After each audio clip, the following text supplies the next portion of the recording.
할렐루야. 오늘 주일 오신 여러분을 환영합니다. 이 시간 주님을 높여드리시면서 힘차게 박수치면서 주님을 찬양하시겠습니다.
지나고 무거운 짐 벗으니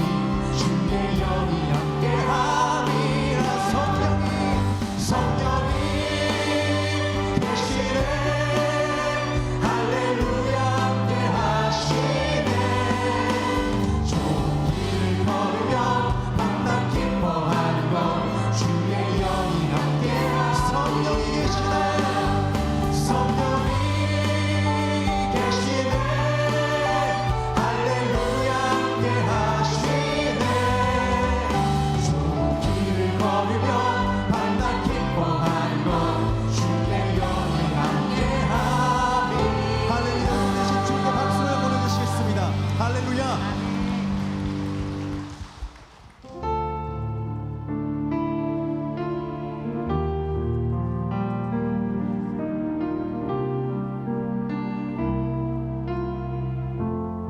거룩하신 하나님을 온 마음 다해 높여드리시겠습니다.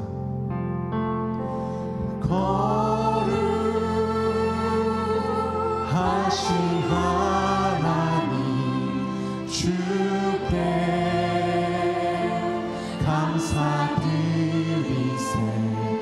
날 위해 이 땅에 오신 독생자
모두 자리에 일어서시겠습니다. 사도신경으로 우리 믿음을 하나님 앞에 고백합니다.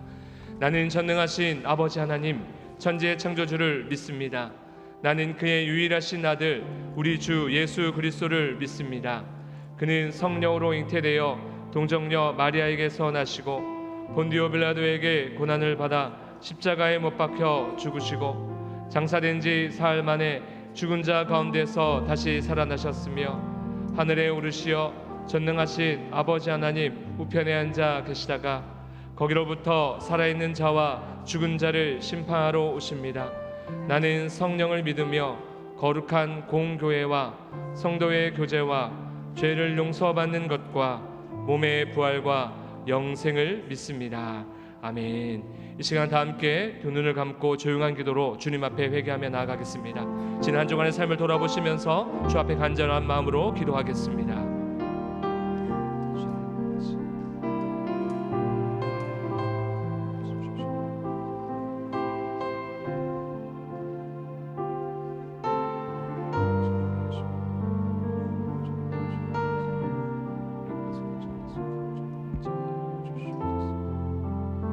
그러므로 이제 그리스도 예수 안에 있는 자에게는 결코 정죄함이 없나니 이는 그리스도 예수 안에 있는 생명의 성령의 법이 죄와 사망의 법에서 너를 해방하였습니다. 우리를 죄에서 해방하신 거룩하신 예수님 이름으로 기도드리옵나이다. 아멘. 교독문 60번 시편 139편 함께 교독하겠습니다. 여호와여, 주께서 나를 살펴보셨으므로 나를 아시나이다.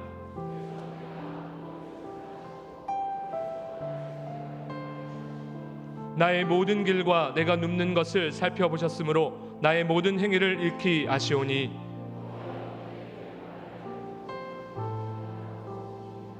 내가 주의 영을 떠나 어디로 가며 주의 앞에서 어디로 피하리까?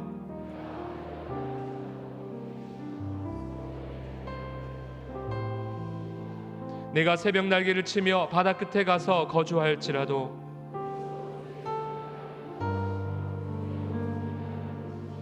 하나님이여, 나를 살피사 내 마음을 사하시며 나를 시험하사 내 뜻을 아옵소서. 내게 무슨 악한 행위가 있나 보시고 나를 영원한 길로 인도하소서. 아멘. 모두 자리에 앉으시겠습니다.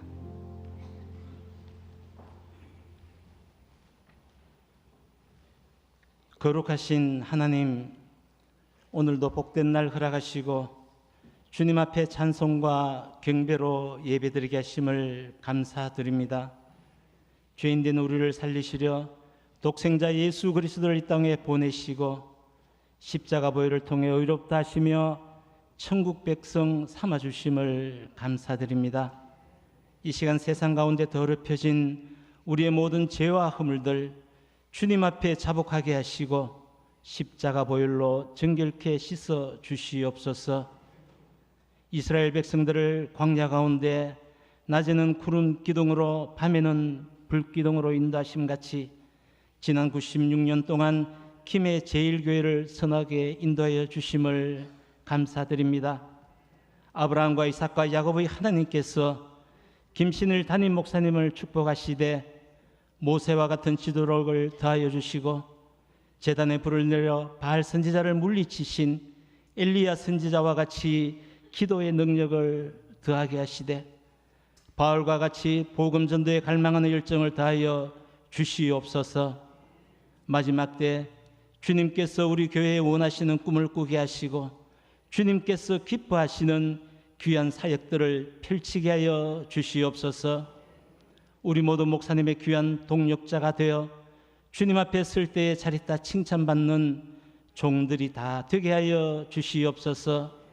사랑하신 주님, 나그네 인생길 가운데 우리의 지친 영육을 주님 위로하여 주시고 나의 목자 되신 주님만 바라보며 주의 말씀 가운데 세임 얻는 복된 예배되게 주님 인도하여 주시옵소서.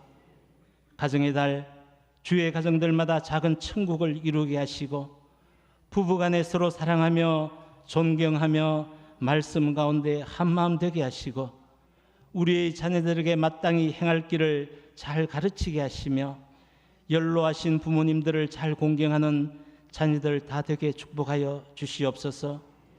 이 시간에도 주의 복음 들고 열방 가운데 선교하시는 모든 선교사님들 주님 위로하여 주시고 주님 주시는 기쁨 누리며 선교에 승리할 수 있도록 주님 축복하여 주시옵소서. 사랑의 주님, 이 시간에도 연약한 육신으로 인해 병상 가운데 있는 우리 환우들 주님 긍휼히 여겨주시고 속히 치유의 은혜를 더하여 주시옵소서. 세상의 많은 문제들, 무거운 짐 우리 앞에 있음을 고백합니다. 이 모든 것 주님 십자가 앞에 다 내려놓을 수 있는 믿음도 더하여 주시옵소서. 김신일 담임 목사님을 통해 하나님의 귀한 말씀 선포되어질 때 우리의 심령들이 뜨거워지게 하시며 귀신은 떠나가고 연약한 육신은 회복되게 하시며 막혀있던 문제들마다 풀어지는 역사가 일어나게 하옵소서. 글로리아 찬양대의 찬양을 주님 흠향하시고 우리에게도 은혜의 찬양되게 하옵소서.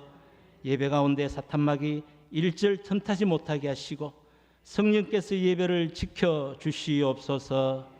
우리를 사랑하시는 예수님 이름으로 감사하며 기도드리옵나이다. 아멘.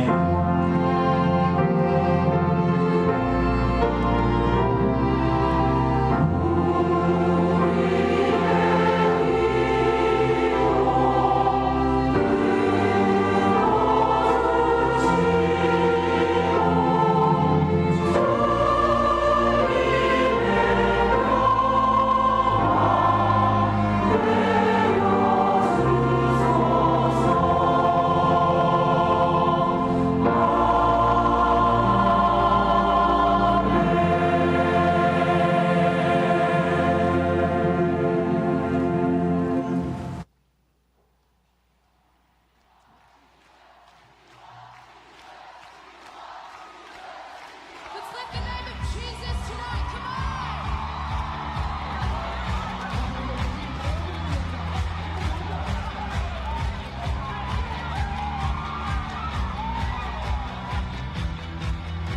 At break of day, in hope we rise. We speak your name. We lift our eyes, tune our hearts to your beat. Where we walk, there you'll be.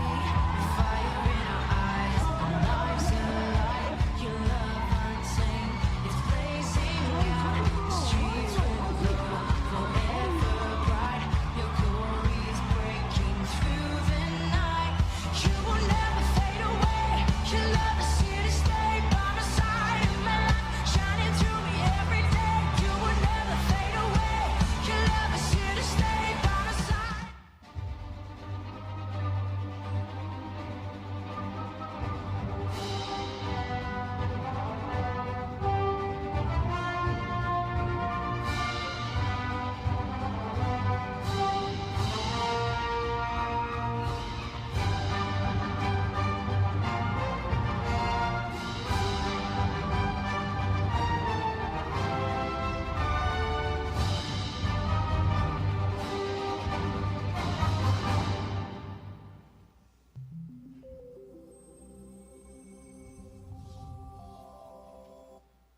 자회님이라고 인사하시겠습니다. 체육대회에 꼭 참석합시다. 이렇게 인사하겠습니다. 체육대회에 꼭 참석합시다.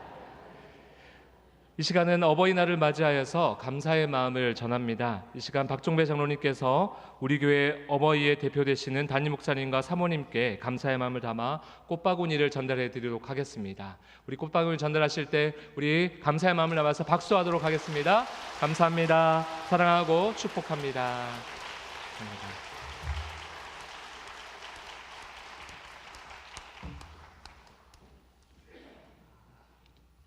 송구합니다. 제가 이 꽃바구니 받는 것 상징적인 의미이고요. 그렇지만 우리 교회 최고 연장자이신 김경수 권사님 오랜만에 우리 예배에 오셨어요. 지난 주간에 백수 생신 감사 예배 드렸는데요. 제가 이 꽃을 그대로 우리 김경수 권사님께 전달하겠습니다. 더욱 강건하십시오. 여러분 마음 담아서 격려해 주십시오.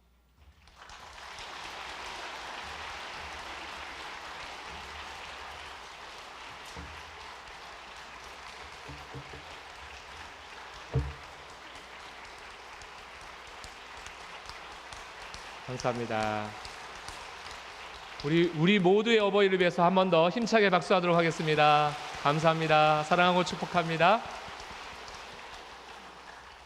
오늘 우리 예배에 처음 오신 새가족분들을 환영합니다. 김정희 권사님께서 인도하신 김정희님, 조인숙 목장 또 15 여전도의 소속이십니다. 이지연님께서 인도하신 허명숙님 6 여전도의 소속이십니다. 잠깐 자리에서 일어나서 인사하실 때 우리 박수로 환영하도록 하겠습니다. 환영합니다. 네, 감사합니다. 오늘 우리 교회에 또 방문해서 예배하시는 분들이 계십니다. 특별히 담임 목사님 아버님 되시는 우리 김병순 장로님, 그리고 함께 동행해 오신 영광교회 원로 목사님이신 김창배 목사님, 잠깐 자리에서 일어나서 인사하실 때 우리 박수로 환영하도록 하겠습니다. 반갑습니다. 감사합니다. 지난 주간에 또 장례식이 있었습니다. 정익숙 권사님, 친정어머님 장례를 잘 마치시고 예배를 참석하셨습니다. 조문에 감사하면서 잠깐 자리에서 일어나서 인사하실 때 우리 박수로 위로하도록 하겠습니다. 감사합니다. 광고 전해드리도록 하겠습니다. 5월은 가정의 달입니다. 오늘 두 번째 주일입니다. 오늘은 어버이 주일로 지킵니다. 어버이 은혜에 감사드립니다.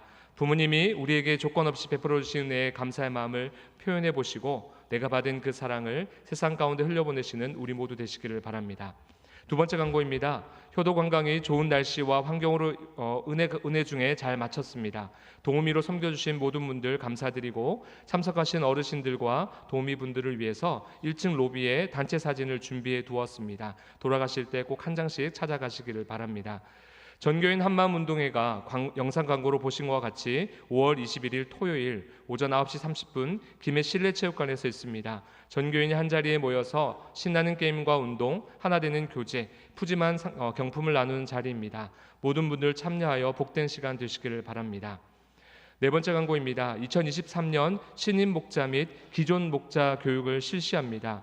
신임 목자 교육은 다음 주 주일 5월 21일 주일부터 3주간 실시되며 기존 목자 교육은 6월부터 4개월간 초원별로 진행됩니다. 교회 안에서 사람을 섬기고 세우는 가장 중요한 모임은 목장입니다. 그 목장을 인도하는 분은 목자이십니다. 담임 목사님의 귀한 목회 여정을 위하여 함께 동력하시는 우리 목자분들께서 다시 한 번 더 깨어나서 우리 교회의 부흥을 위해서 또 사람을 살려내는 일들에 모두 동참하시고 참여해 주시기를 바랍니다. 마지막 광고입니다. 지난 주간 형병일 집사님, 이복희 집사님 가정에 결혼 예식이 있었습니다. 결혼 예식에 또 축하해 주신 것에 감사하여서 오늘 점심에 맛있는 국거리로 대접을 하십니다. 우리 형병일 집사님과 이복희 집사님을 위해서도 우리 박수로 한번 축하하도록 하겠습니다. 감사합니다. 우리 좌우에 있는 분하고 한번 인사하시겠습니다. 우리 예수님의 이름으로 사랑하고 축복합니다. 예수님의 이름으로 사랑하고 축복합니다. 한 번 더 인사하실 때는요, 어버이 은혜에 감사합니다. 이렇게 한 번 더 인사하시겠습니다. 어버이 은혜에 감사합니다. 하나님께서 거룩한 주일, 어버이 주일 우리에게 주시는 말씀은 출애굽기 31장 12절로부터 13절까지의 말씀입니다.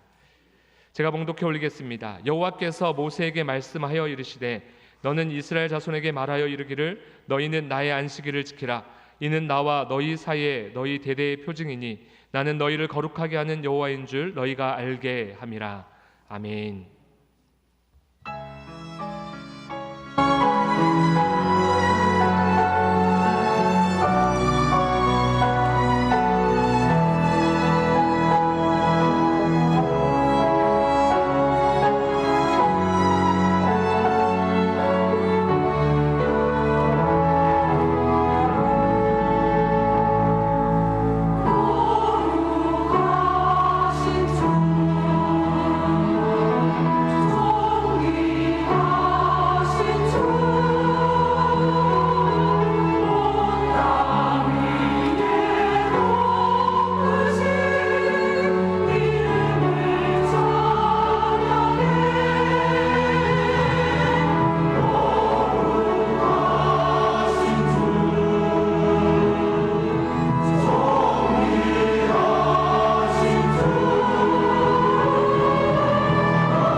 오늘은 우리가 어버이 주일로 지킵니다.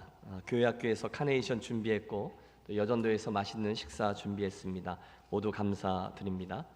하지만 그것들보다 더 중요한 것은 우리들의 마음이겠죠. 그래서 오늘 본 설교를 진행하기 전에 잠깐 우리 부모 공경에 대한 성경적 가르침을 돌아보고 오늘 우리들의 효를 점검해 보도록 하겠습니다.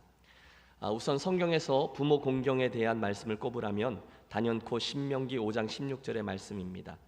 너는 네 하나님 여호와께서 명령한 대로 네 부모를 공경하라. 그리하면 네 하나님 여호와가 네게 준 땅에서 네 생명이 길고 복을 누리리라.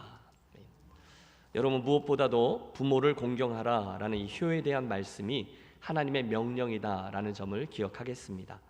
물론 하나님께서는 부모를 공경하는 이들을 축복하리라 말씀하셨어요. 하지만 그 축복 때문에 부모를 공경한다면 순서가 잘못된 것이죠.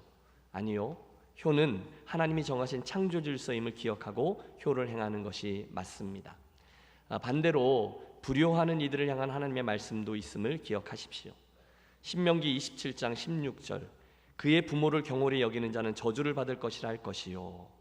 잠언 30장 17절, 아비를 조롱하며 어미 순종하기를 싫어하는 자의 눈은 골짜기에 까마귀에게 쪼이고 독수리 새끼에게 먹히리라.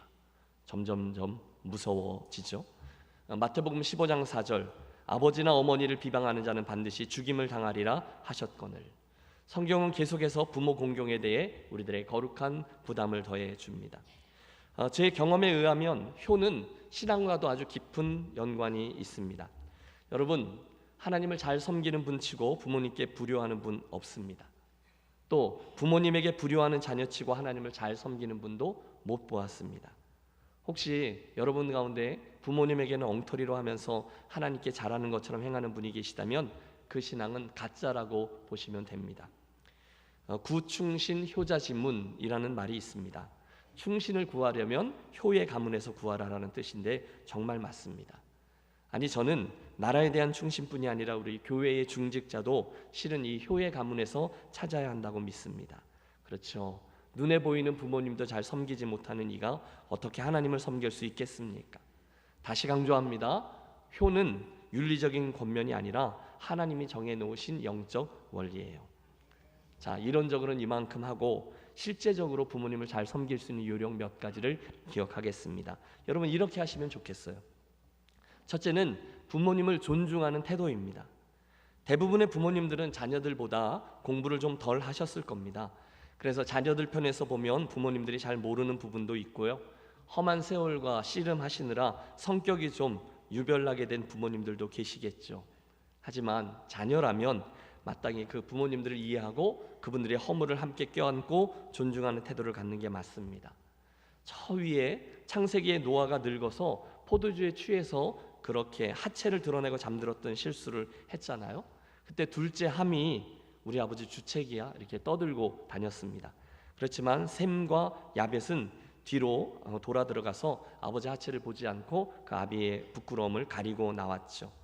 심지어 부모의 허물까지도 껴안기 위해 노력하는 모습이 부모를 존중하는 자녀들의 모습일 것입니다. 둘째 요령도 있어요. 부모님의 마음을 편안하게 해드리고 기뻐하시도록 하는 거죠. 잠언 23장 25절, 내 부모를 즐겁게 하며 너를 낳은 어미를 기쁘게 하라. 여러분, 그러기 위해서는 형제들, 남매들 간의 우애를 돈독히 하시기를 바랍니다. 사내 진미를 앞에 놓고서도 부모님의 마음이 아플 수 있죠. 특별히 자녀들 간의 관계가 깨어져 있을 때 그렇습니다. 그러므로 형제들 간의 우애를 잘 지켜서 부모님들의 마음을 편안케 해드리십시오. 또 부모님들께서 좀 거절하시더라도 좀 모시고 나가서 바람도 쏘이게 해드리고 식당에 가서 맛있는 것도 사드리고 하십시오. 혹시 멀리 떨어져 계시면 정기적으로 자주 소식을 전하시고 오늘 꼭 안부 전화 드리십시오. 세 번째, 책임을 다하는 겁니다. 부모님은 10자녀를 애써 길렀는데 10자녀가 한 부모를 책임지기 싫어하는 모습을 우리 종종 봅니다. 부모님들은 자녀들의 배부름과 따스함을 늘 신경 썼는데 자녀들은 부모님의 배부름과 따스함을 깊이 담지 않아요. 옛날 중국 사기에 나오는 원곡전을 보면 초나라 사람 원곡의 아버지가 그 아들에게 늙고 병든 할아버지를 수레에 태워서 산중에 버리고 오라 라고 말합니다. 그래서 아들이 아버지에게 순종해서 할아버지를 산속에 버리고 왔는데 수레를 다시금 끌고 와요. 아버지가 야, 그 흉물스러운 것도 같이 버리지 왜 다시 끌고 왔느냐? 꾸중하자. 아니, 나도 아버지 늙으면 아버지 여기다 갖다 버리려고 다시 가져왔다. 그러니까 그 말에 뉘우친 아버지가 얼른 가서 그 버렸던 노부를 얻고 와서 잘 봉양하는 효자가 되었다는 이야기가 나옵니다. 자녀들은 마땅히 부모님을 잘 공개하는 것이 맞죠. 이를 위해서 한 말씀만 더 드리면, 여러분 부모님들을 마음으로도 잘 봉양하지만 물질로도 잘 봉양하는 것 굉장히 중요합니다. 특별히 자녀이신 분들은 이걸 아십시오. 아들 주머니에 있는 돈도 내 주머니 돈만 못하다라는 말이 있어요. 아들은 아버지 제 돈이 다 아버지 돈인데 뭘 걱정하세요, 필요하면 얼마든지 말씀하세요 라고 하지만, 여러분 어르신들만 살짝 대답해 보세요. 자녀들에게 야, 나 돈 필요하다, 돈 좀 넉넉히 주렴 말씀하는 게 쉽습니까? 네, 그렇죠. 절대 그 말 안 나옵니다. 그러므로 자녀들은 부모님들께 알아서 말씀하시기 전에 넉넉히 드리십시오. 제가 이 이야기 하려고 어제 아버님에게 현금으로 용돈을 드렸어요. 절대로 크레딧 카드 이런 거 드리면서 얼마든지 쓰세요 하지 마십시오. 아무리 강심장이라도 자식들 카드 못 씁니다. 아니 목사님, 노인네들이 돈 쓸 데가 어디 있다 그러세요? 그런 분들 계시면 잘 들으세요. 어르신들요, 돈 쓸 때 많습니다. 어르신들 헌금해야죠, 회비 내셔야죠, 친구분들끼리 식사도 사고 또 얻어먹고 하셔야죠. 애경사가 좀 많습니까? 부조들 하셔야죠. 손주들 용돈들 크게 쥐어주고들 싶어 하세요. 그러므로 오늘 제 이야기를 들으신 분은 부모님들께 크레딧 카드 말고 현금으로 용돈을 정기적으로 드리십시오. 하지만 여러분, 가장 중요한 것은 부모님들이 예수님을 잘 모실 수 있도록 돕는 일이죠. 이게 가장 중요한 효입니다. 어르신들 혹시 예수를 일평생 잘 믿다가 마지막 순간에 영적으로 흐려지시고 분별력이 약해지시는 부모님들 보는데, 그때 여러분 악한 영 틈타지 못하도록 끝까지 함써 기도하고 권면하시고 부모님들 뵐 때 정기적으로 신앙에 대한 말씀도 나누고 하십시오. 마지막으로 이 모든 이야기를 들으시면서 그래, 내가 꼭 그렇게 해야지, 이 일만 마치고 내가 이번 이 어려운 일만 잘 넘기면, 그러시다면 아니요. 여러분, 부모님들의 시간에는 반드시 제한이 있음을 기억하십시오. 자식이 봉양하고자 하지만 어버이가 기다려주지 않는 경우가 얼마나 많습니까? 정철의 글이 뼈에 사무치죠. 어버이 살아계실지에 섬김일랑 다하여라. 지나간 후면 애달프다 어이하리. 평생에 고쳐 못할 일 이뿐인가 하노라. 부모님들은 자녀들을 기다려주시지 않습니다. 오늘 잘 하셔야 합니다. 혹시 목사님, 저희 부모님은 이미 다 소천하셨어요, 그런 분들 계시면 교회의 어르신들에게 더 잘 하시기를 권합니다. 어버이 주일 아침이라 말씀을 드렸는데요, 우리 김해제일교회 식구들은 모두 다 부모님들과 어른들을 잘 공경해서 성경에 약속하신 축복들을 잘 경험하고 그것이 옳다라는 것을 다른 이들에게 간증하는 아름다운 가정과 아름다운 가문으로 세워지시기를 주의 이름으로 축원합니다. 이 정도 하고 혹시 부모님들 오늘 이 설교를 꼭 자녀들 들으라고 꼭 알려주시기 바랍니다. 오늘의 설교 순서인 하나님의 이름 시리즈 14번째 시간을 시작하겠습니다. 제가 개인적으로 좋아하고 존경하는, 그래서 종종 그분의 책을 제 설교에 인용하곤 하는 유진 피터슨이라는 목사님이 계세요. 그분의 별명은 목회자들을 위한 목사인데요, 제가 그분을 좋아하는 이유는 그분의 목사됨에 대한, 교회됨에 대한 고민과 성찰이 진지하기 때문입니다. 몇 년 전에 이분이 세상을 떠나기 직전에 출간한 책이 유진 피터슨이라는 자서전 형식의 저서인데요, 당신의 인생 지나간 여정을 돌아보며 중간중간 일어났던 사건들과 감당했던 사역들이 무슨 의미가 있는지를 반추하는 그런 내용입니다. 그 중에 그분이 아주 젊을 때 신학교를 막 졸업하고 맨 처음 가서 맡은 교회 한 회중의 목사로 사역을 했을 때 일어난 이야기 하나가 소개되고 있는데 그대로 좀 인용하겠습니다. 내가 예상하지 못했던 것은 내 회중에 속한 남자와 여자들이 하나님과 성경, 기도와 자신들의 영혼에 대해서 별 관심이 없다는 사실이었다. 그들이 그것을 믿지 않거나 소중히 여기지 않는 것은 아니었다. 그냥 별 관심이 없었다. 나는 회중들이 목사란 무엇보다도 하나님과 관련된 일을 하는 사람이라고 당연히 생각할 줄 알았다. 그리고 나는 그리스도인들이 회중에 참여하는 1차적인 이유는 하나님 때문이라고 생각했다. 나는 그들이 하나님과 성경, 기도와 자신들의 영혼에 관심이 있기 때문에 교회에 온다고 생각했다. 그리고 그들이 목사인 나에게 하나님과 성경, 기도와 그들 영혼의 문제에 대해서 인도와 격려를 해줄 것으로 기대하리라 생각했다. 그러나 그렇지 않았다. 나는 심각하게 오해하고 있었다. 목사로 살아오면서 저도 똑같은 이유로 놀라곤 합니다. 그 목사님의 말씀이 참 옳아요. 교회에 나오시는 분들이 정말로 하나님께 관심이 있고 하나님께서 자기들에게 원하시는 것을 알아 자기들이 그렇게 되는데 관심이 있을 거라고, 저는 성도들이 당연히 그럴 것이라고 생각하는데 실은 그렇지 않을 때를 보면 종종 놀랍니다. 저는 제가 섬기는 성도들이 목사인 저에게 바라는 것이 하나님에 대해서 말해주고 하나님께서 자기들에게 뭘 원하는지 말해주는 거라고 당연히 그러실 거라고 생각하는데 실상은 성도들이 나에게 다른 걸 원하고 있다는 것을 알게 될 때 놀랍니다. 목사님, 하나님이 제게 원하시는 것은 무엇일까요? 그걸 좀 말씀해 주세요가 아니라, 목사님, 나를 좀 만족시켜 주세요. 내가 원하는 걸 해주세요. 목사님, 내가 기대하는 교회의 모습을 만들어 주세요 라고 말씀하실 땐 굉장히 괴롭습니다.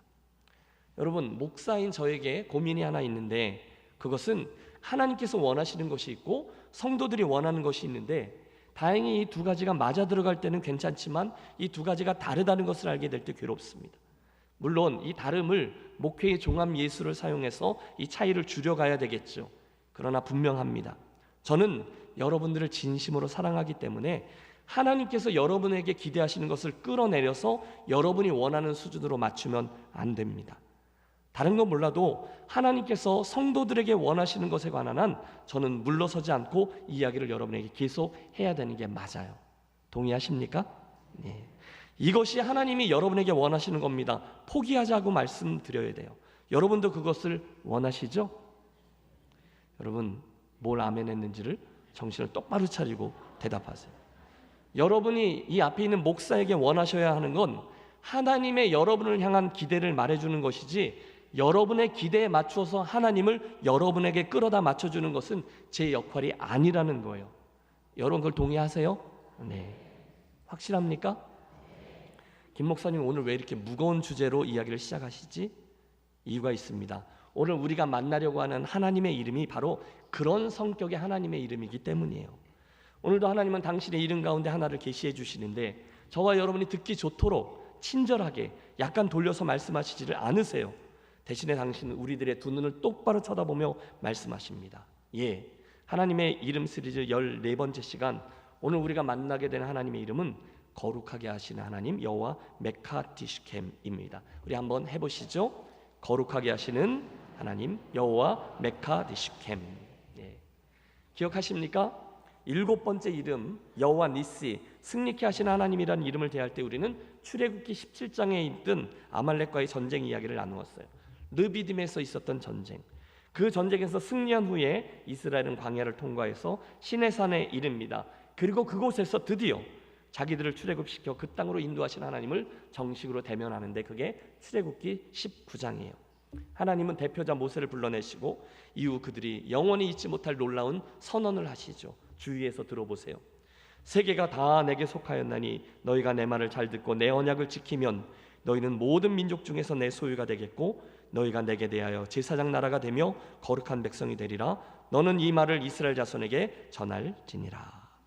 그날 하나님은 이스라엘 백성들을 나의 백성이다, 나의 선민이다 선언하시며 무엇 때문에 너희들을 불러내셨는지를 밝히셨어요. 그것은 바로 거룩한 백성, 제사장 나라가 되게 하기 위함이셨죠.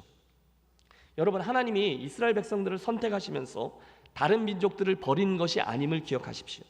오히려 하나님의 의도는 이스라엘을 택하셔서 그들로 하여금 세상을 향한 제사장 나라가 되게 하므로 결국 세상에 있는 모든 나라들이 그들을 통해 하나님을 알게 되고 보게 되고 만나게 되는 일을 기대하셨습니다.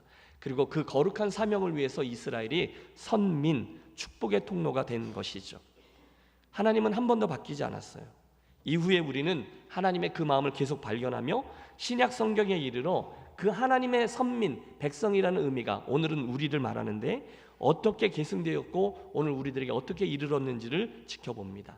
우리 함께 베드로전서 2장 9절의 말씀을 함께 읽습니다. 그러나 너희는 택하신 족속이요 왕같은 제사장들이요 거룩한 나라요 그의 소유가 된 백성이니 이는 너희를 어두운 데서 불러내어 그의 기이한 빛에 들어가게 하신 이의 아름다운 덕을 선포하게 하려 하심이라. 아멘. 구약과 신약이 똑같아요. 하나님이 그 백성들을 선택하신 이유는 그들을 거룩한 백성, 왕 같은 제사장으로 세우기 위함이셨습니다. 그리고 나서 이게 출애굽기 19장인데요. 바로 20장으로 넘어가면 하나님은 당신의 그 백성들이 사는 방식으로 계명과 율례와 율법을 주십니다. 그것들을 통해서 너희가 구별된 특별한 백성임을 보여주어라 라는 거죠. 그 가운데 오늘 우리들의 관심이 있는 귀절이 등장하죠. 그 율법이 쭉 나오는데 31장 12절과 13절의 말씀입니다. 합동합니다. 여호와께서 모세에게 말씀하여 이르시되 너는 이스라엘 자손에게 말하여 이르기를 너희는 나의 안식일을 지키라. 이는 나와 너희 사이에 너희 대대의 표징이니 나는 너희를 거룩하게 하는 여호와인 줄 너희가 알게 함이라. 아멘. 여러분, 우리 하나님이 어떤 하나님이라고요? 그분은 오늘 우리를 나를 거룩하게 하시는 하나님 여호와 메카티 시켐이라는 거예요. 여러분, 이 시간 먼저 하나님을 거룩하신 하나님으로 상상하며 그분을 떠올려 보십시오. 거룩하신 하나님, 여러분 정말로 떠올려 보세요. 어떠세요? 우리는 거룩하신 하나님이란 단어를 묵상할 때마다 마음속 깊은 곳에서부터 부담감이 올라오는 것을 느껴요. 그 거룩이라는 단어가 우리에게 주는 무게감 때문이죠. 여러분, 거룩 많이 들어보셨잖아요.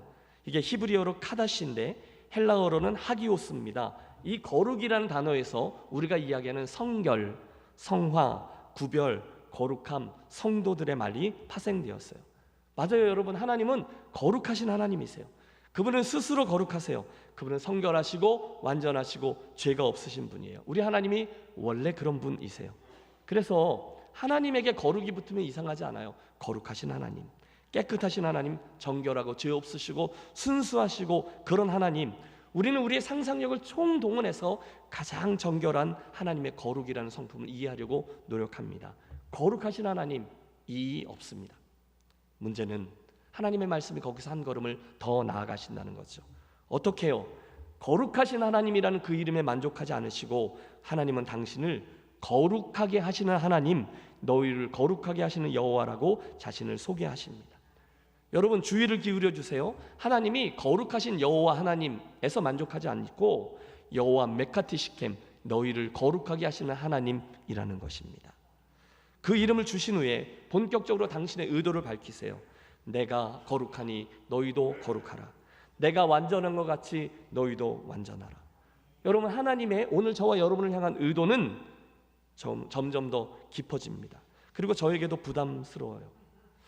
특별히 오늘 이 주제를 가지고 여러분에게 설교를 한다는 게 얼마나 버거운지 모릅니다. 여러분이 이해하실 수 있으실까요?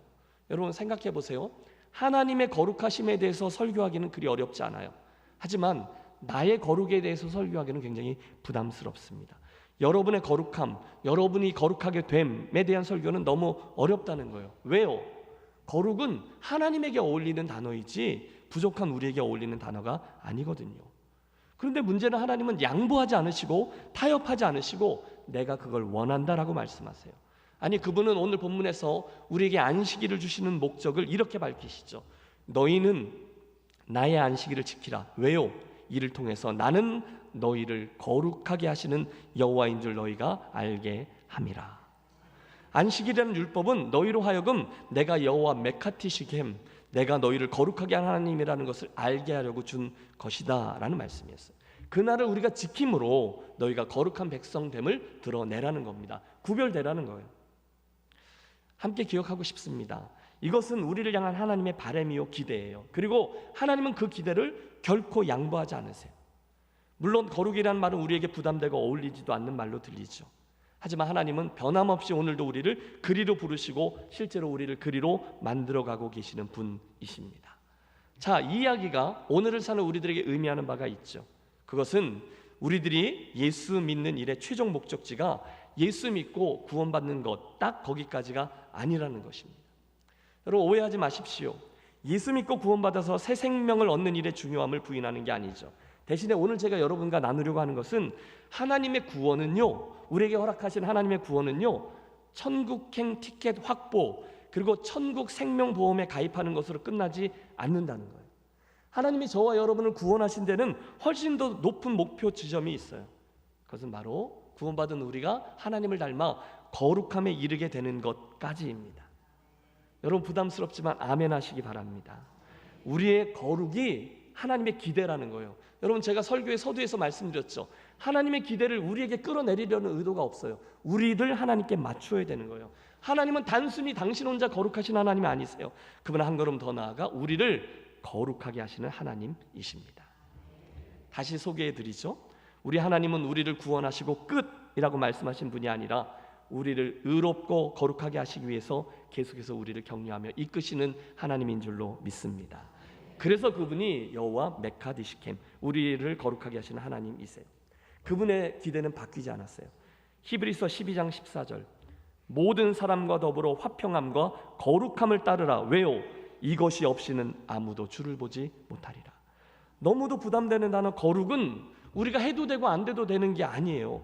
거룩은 수도원에 들어가서 일평생 세상과 이 모든 연을 끊고 하나님만 찾는 특별한 사람들이 추구하는 수준의 것이 아니에요.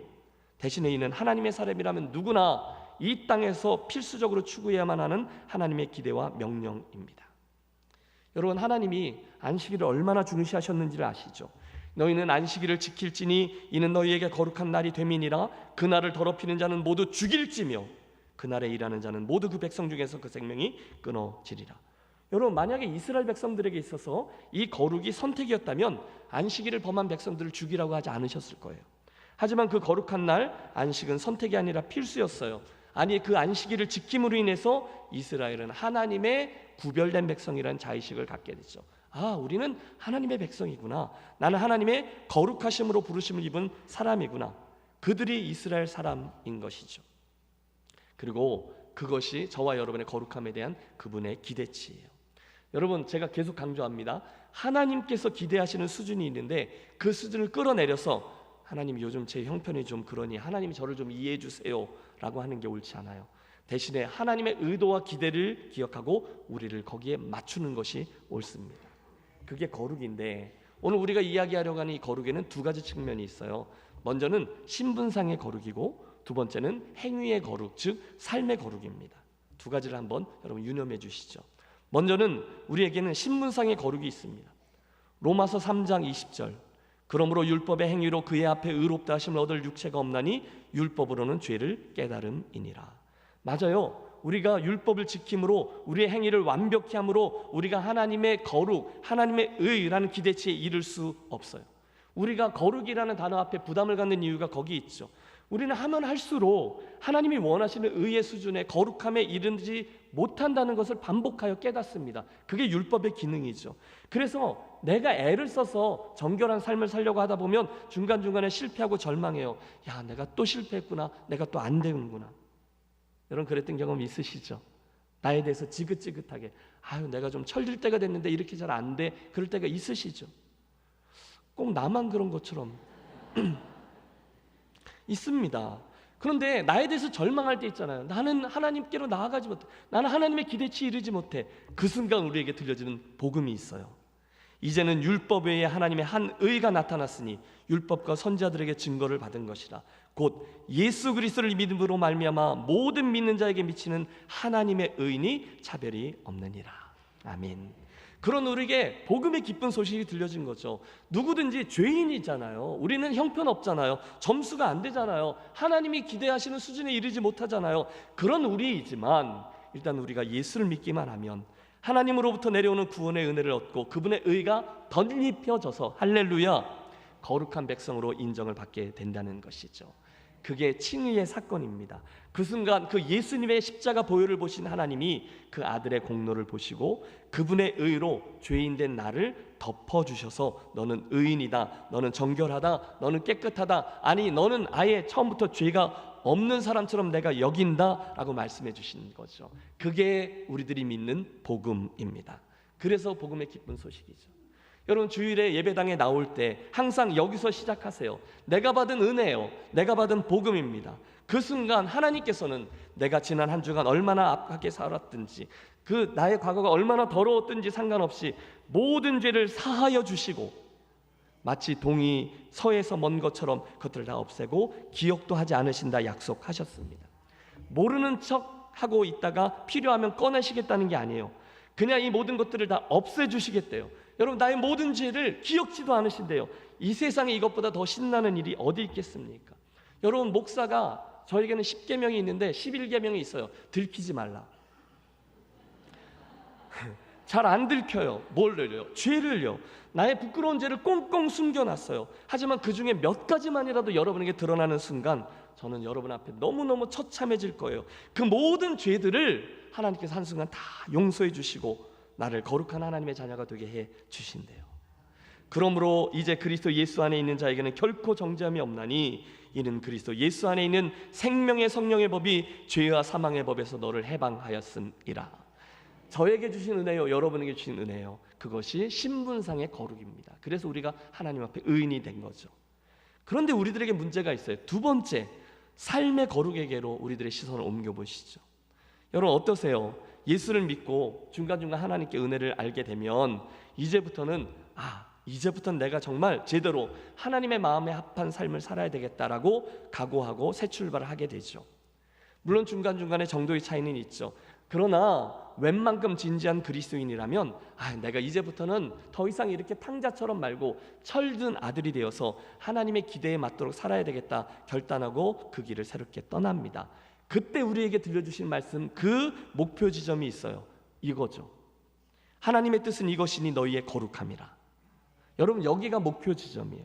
레위기의 말씀도 있어요. 너희는 스스로 깨끗게 하여 거룩할지어다. 내 규례를 지켜 행하라. 왜요? 나는 너희를 거룩케 하는 여호와니라. 하나님이 우리에게 기대하시는 바가 거기까지라는 거예요. 부담되지만 이 말씀을 잘 들으십시오. 이 말씀은 권면이 아니에요. 좀 해줄래가 아니에요. 명령입니다. 거룩하라. 내가 거룩한 것 같이 너도 거룩하라. 이것은요, 선택하라고, 좀 노력해봐 주겠니? 라는 말씀이 아니라 명령입니다. 그렇게 행하라는 거예요. 일평생 그 싸움을 포기하지 말고 계속하라. 여러분, 이쯤 되면 저는 이 이야기를, 이 설교를 이 자리에서, 설교자의 자리에서 이야기하고 싶지 않습니다. 제 마음은 이 설교단에서 내려가서 청중 가운데 앉아서 이 말씀을 듣고 싶어요. 왜요? 쉽지 않거든요. 특별히 요즘 같은 복잡한 세상에 세속적인 가치관이 판을 치고 물질주의, 쾌락주의, 성공주의가 기세등등해서 사방에서 나를 공격해 올 때 하나님이 기대하시는 거룩함을 쫓는다는 것이 얼마나 힘든지는 제가 더 잘 알거든요. 그러니 설교자로 부담됩니다. 적당히 하고 빨리 넘어가고 싶어요. 그런데 여러분, 하나님은요, 양보하지 않으세요. 저는 압니다. 오늘 제가 아무리 말씀을 잘 전하고 아무리 여호와 메카티 시켐을 잘 설명해도 여러분과 저는 여전히 거룩이란 단어를 부담스러워할 것임을 말입니다. 솔직히 저와 여러분은 로마서 7장에 머물러 있을 때가 참 많아요. 여러분, 좀 잘할 때가 있잖아요. 그러다 중간중간 문 일이 있으면 확 하고 쏟아버리고 실패할 때가 있어요. 그때마다 우리 외칩니다. 잘 안 되니까. 오호라, 나는 곤고한 사람이로다. 이 사망의 몸에서 누가 나를 건져내랴. 사도 바울이 똑같은 걸 외쳤어요. 그는 사역자였어요. 그럼에도 불구하고 자기는 원치 않는데 자기 안에는 이 두 가지의 마음이 계속 싸워서 죄의 본성이 여전히 자기를 사로잡아 죄의 자리로 자꾸 끌어간다는 거예요. 그래서 또 넘어지고 또 실패하는 거예요. 또 실망했어요. 정말로 오호라죠. 오호라, 나는 곤고한 사람이로다. 내가 무슨 사역자냐 이 얘기죠. 내가 무슨 목사냐, 내가 이러고도 무슨 장로냐, 내가 이러고 무슨 권사냐, 집사냐. 내가 싫어요. 지긋지긋해요. 그냥 다 그만두고 싶을 때도 있어요. 주님께 너무 부끄럽기 때문이죠. 면목이 없어요. 여러분도 그러실 때 있으세요? 없으세요? 있습니다. 그때 여러분 기억하십시오. 물론 내 자신이 싫어요. 그러나 이 점을 기억하세요. 그것은 분명 성도로서 절망의 표현이긴 하죠. 오호라, 나는 곤고한 사람이로다. 하지만 그건 바른 고민입니다. 그렇게 씨름하는 게 당연한 거예요. 그러므로 여러분, 로마서 7장에서 중간중간에 오호라, 나는 곤고한 사람이로다라고 고백하실 때 나는 바른 트랙에 있구나라고 생각하십시오. 우리 안에 두 마음이 있어요. 늘 싸워요. 넘어지고 실패해요. 여러분, 이사야 선지자가 그 전에 제사장이었잖아요. 성전에서 섬기는데 이사야서 6장, 하나님이 하늘을 여셔서 당신을 보여주셨어요. 그러자마자 자신의 부족함과 더러움을 발견하고 절망합니다.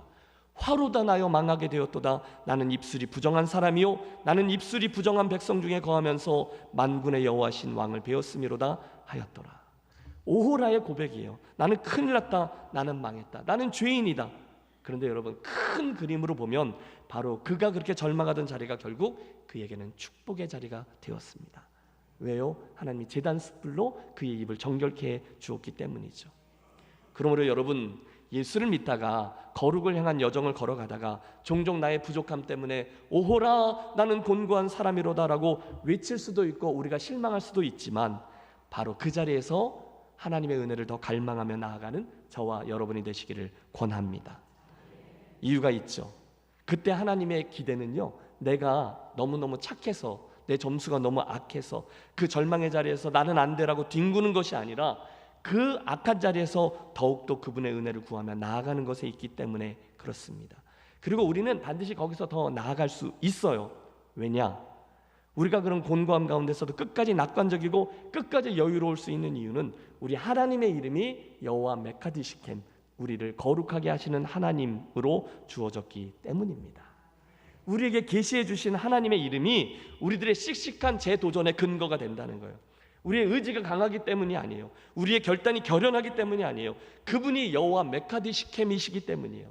그분은 우리로 거룩을 향한 여정을 걷도록 도우시는, 우리를 거룩하게 하시는 하나님이십니다. 할렐루야.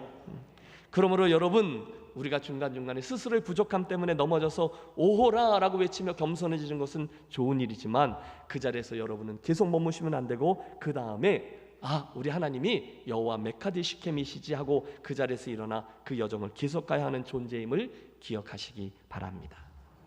여러분, 사도 바울이 정확히 그 여정을 우리에게 보여주고 있어요. 그에게는 극적인 전환점이 있었어요. 그 7장 24절 로마서에서 그는 오라 나는 곤고한 사람이로다 이 사망의 몸에서 누가 나를 건져내랴 분명히 외쳤거든요. 그런데 바로 그 다음 절인 25절에서 이렇게 외쳐요. 우리 주 예수 그리스도로 말미암아 하나님께 감사하리로다. 이게 도대체 무슨 일입니까? 살짝 뚱딴지 같기도 해요. 7장 내내 내 죄가 어떻고 내가 또 넘어지고 나는 곤고하고 그러다가 갑자기 한 절 넘어가면서 벌떡 일어나 환하게 외치며 그렇게 외치는 거죠. 하나님께 감사하리로다. 무엇 때문일까요? 어디서 그런 전환점이 생겼을까요? 그에게는 전혀 가능성이 없지만 그를 보면 여전히 성격도 모나고 성품도 변덕스럽고 변화도 잘 안 일어나고 해서 늘 오호라의 문제로 허덕이는 사도 바울이요 저와 여러분이지만 우리가 다시금 일어나야 될 이유는, 소망은 그분에게 있는 거죠. 우리 주 예수 그리스도로 말미암아. 나를 바라보면 사망의 몸이에요. 여전히 죄에 똘똘 뭉쳐져 있는 정욕 덩어리예요. 오호라는 탄식이 나오는 게 맞는 존재지만 그 시선을 예수 그리스도의 은혜로 돌리면, 나를 거룩하게 하시는 하나님의 이름에게로 돌리면 새로운 소망이 생기게 되는 거죠. 그래서 바로 이어지는 로마서 8장은요 이렇게 시작해요. 같이 읽죠? 그러므로 이제 그리스도 예수 안에 있는 자에게는 결코 정죄함이 없나니 이는 그리스도 예수 안에 있는 생명의 성령의 법이 죄와 사망의 법에서 너를 해방하였습니다. 아멘.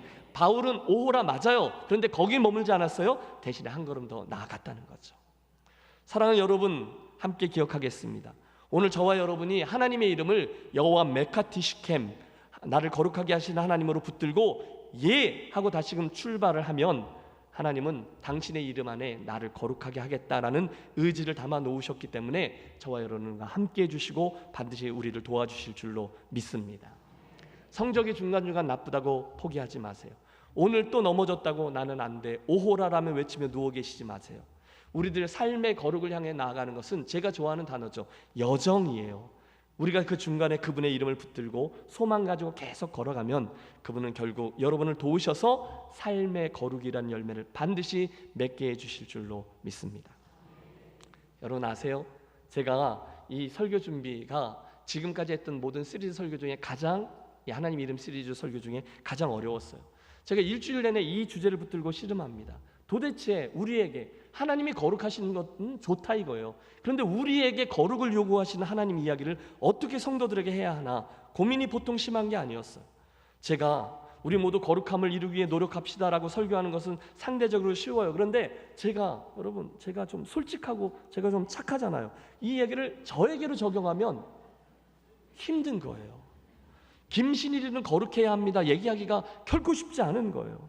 왜냐하면 하나님의 기준이, 제 점수가 너무 낮다는 걸 제가 알거든요. 하나님의 기준이 너무 높아 보여요. 그래서 지난주만 해도 저에게는 오호라의 시간이 너무 많았던 거예요. 그러니 이 설교를 오늘 여러분과 나누려고 하니 얼마나 고민이 되겠어요. 나는 깨끗하려고 하고 나는 거룩한 삶을 살아야 하고 그렇게 애를 써야 한다는 것을 내가 아는데 동시에 나는 완벽하지 않다는 것을 너무 잘 아는 거예요. 여러분, 제가 잘 안 들긴다고 했죠. 제가 이렇게 폼재고 있지만 제 안에 있는 정욕과 교만과 더러움과 반역과 엉뚱한 것을 향하는 욕망 등이 계속해서 나를 괴롭혀요. 솔직히 저는 그 중에 몇 개만 들켜도 여러분들이 아이고, 우리가 목사 잘못 데려왔구나 실망하게 되실 거 제가 너무도 잘 알아요. 한마디로 저는 거룩한 사람이 아니에요. 그걸 너무도 잘 알아요. 오호라 나는 곤고한 사람이로다. 이게 저에게 맞아요. 그런데 이 설교문을 계속 써내려가고 고치고 또 고치는데, 그러니까 점점 더 이 강단 위에 오르는 것이 자신이 없어지는 거죠. 제가 여러분에게 거룩을 이야기할 만한 자격이 없어요. 고개를 들 수가 없어요. 포기하지 말고 거룩을 향한 이 수고를 계속합시다. 이 설교를 할 자격이 저에게 없다는 거예요. 거룩을 설교해? 네가? 사탄이 저를 송사해요. 내 주제를 알아야지라는 거죠. 그래서요, 제가 신음하며 토로합니다. 아버지, 정결하고 고고하고 깨끗한 삶을 살아가야 하는 목사가 되어야 되는데 제가 그러지 못합니다. 시간이 지나면 지날수록 오히려 저의 부족함이 더 드러나고 저의 패역함이 제 목회를 가로막습니다. 정결한 그릇이 되어 깨끗한 그릇에 하나님의 말씀을 담아 성도들에게 전달해야 하는데 제가 너무너무 부족합니다. 주님, 저 괴로운데 이번 주 이 설교만 좀 건너뛰면 안 되겠습니까? 제가 어떻게 이래가지고 성도들에게 사도 바울이 말한 것처럼 그리스도의 장성한 분량에 이르기까지 따라오라 소리칠 수 있겠어요? 제가 어떻게 사도 바울처럼 너희가 그리스도를 본받은 것 같이 나를 본받으라 그처럼 말할 수 있겠습니까? 제가 어떻게 이 모습으로 거룩함을 내 입에다 달고 그렇게 사는 것처럼 그런 목사로 살아갈 수 있습니까? 절망의 구렁텅이에 빠졌어요. 여러분, 설교자인 저의 이 고민을 이해하실 수 있으시겠어요? 그런데 여러분, 제가 이 자리에 설 수 있었던 이유가 있죠. 한순간 하늘을 뚫고 들어오는 하나님의 은혜가 제게 임합니다. 주님 산상수훈 중에 한 귀절의 말씀이에요. 심령이 가난한 자는 복이 있나니 천국이 저희 것이며 애통하는 자는 복이 있나니 그들이 위로를 받을 것이며, 이렇게 하나님의 그 주님의 산상수훈이 쭉 내려가다가 갑자기 제게 확 들어오는 은혜의 말씀이 있어요. 의에 줄이고 목마른 자는 복이 있나니. 감이 오세요? 의에 줄이고 목마른 자는 복이 있나니. 여러분, 제가 그 말씀 때문에 다시금 이 설교하러 이 자리에 올라올 수 있었다는 것을 알아주세요. 주님이 저에게 의로운 자에게 복이 있나니라고 말씀하지 않으시고 의에 줄이고 목마른 자에게 복이 있나니라고 말씀하신 거예요.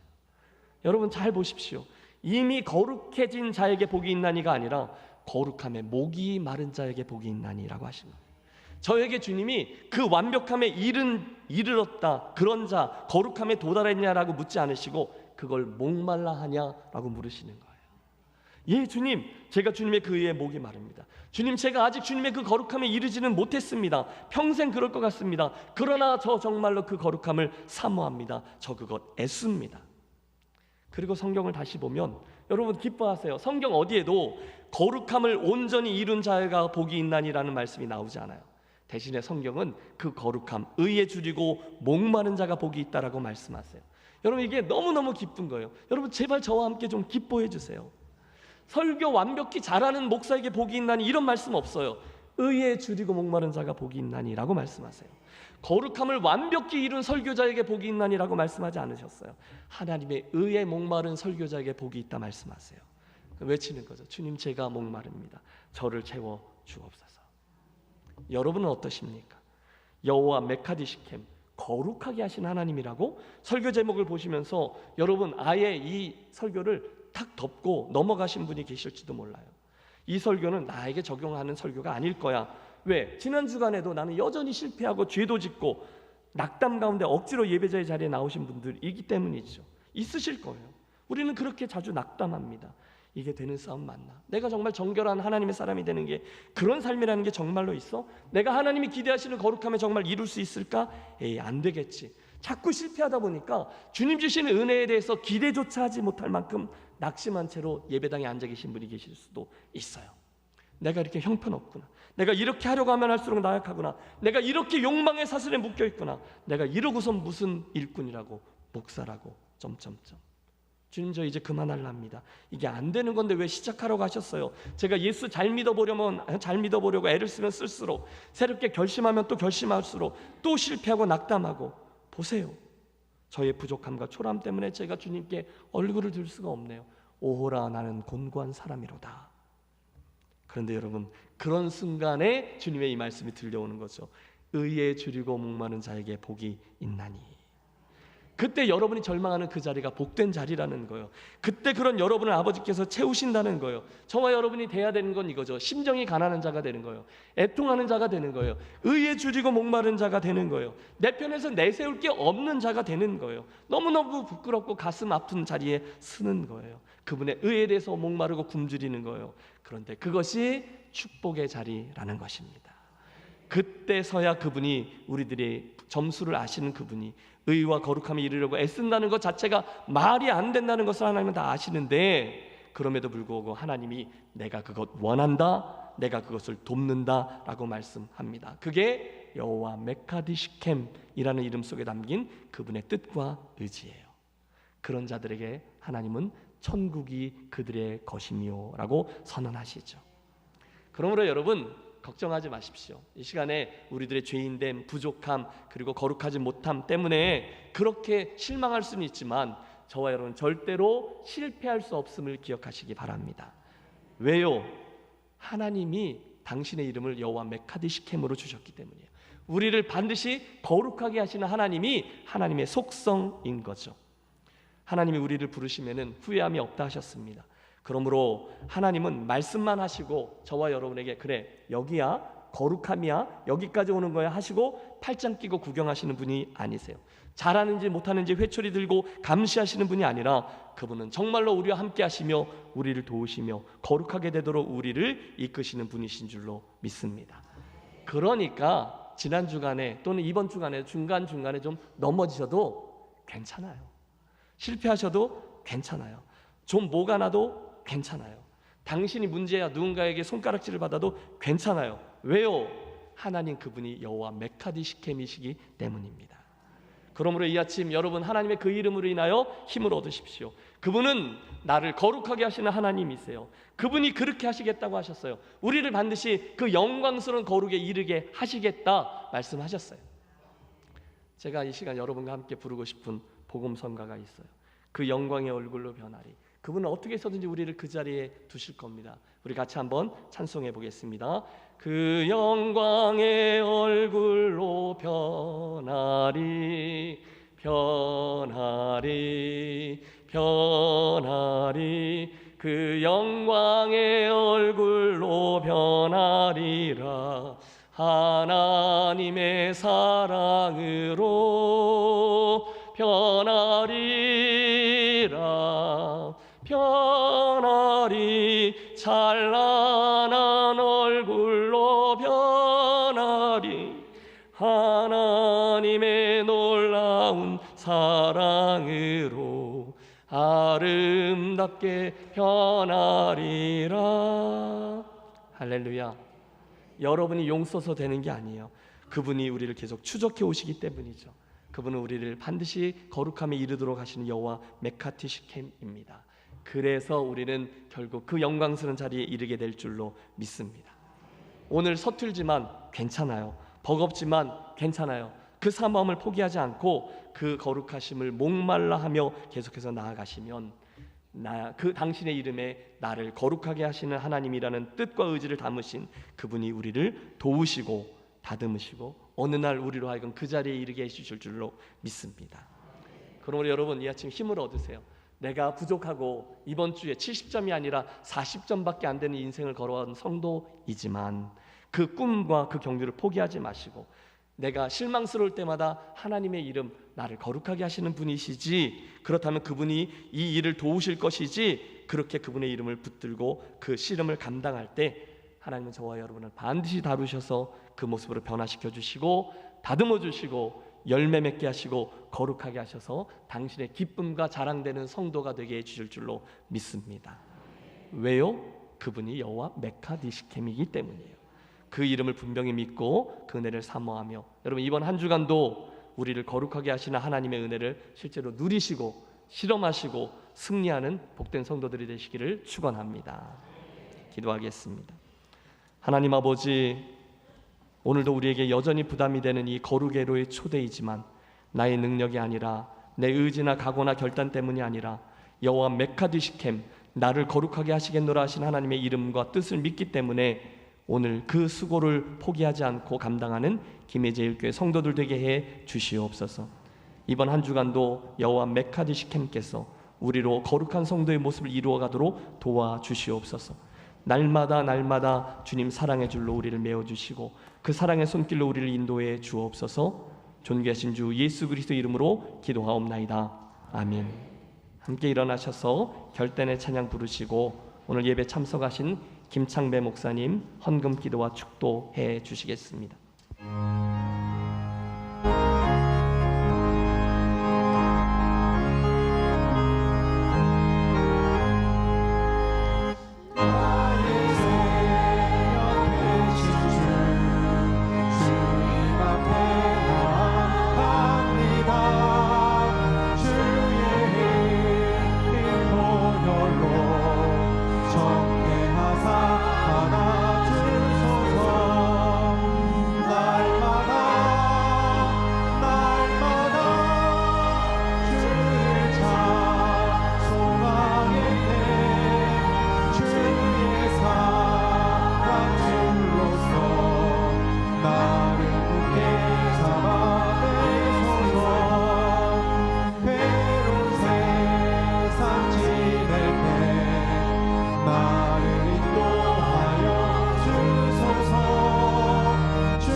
십자가에서 우리 허물과 죄를 다 사하시고 우리를 거룩하게 하시고 하나님과 화목하게 하신 우리 구주 예수 그리스도의 크신 은혜와 영원부터 영원까지 살아계시며 거룩하시고 우리를 거룩해 하시기를 원하시는 하나님의 만가신 사랑하심과 성령의 내주하셔서 아름다운 열매를 맺게 하시는 놀라운 역사가 김해제일교회 모든 성도들 머리 위에와 또 10의 1조와 감사와 선교와 구제 장학 하나님 앞에 드려진 예물 드린 손길들 위에 이 교회가 파송한 세계 만민의 선교사들과 또 북녘 땅에서 신음하는 나의 동족들 위에 이제와 영원무궁토록 함께 하시기를 축원하옵나이다. 아멘.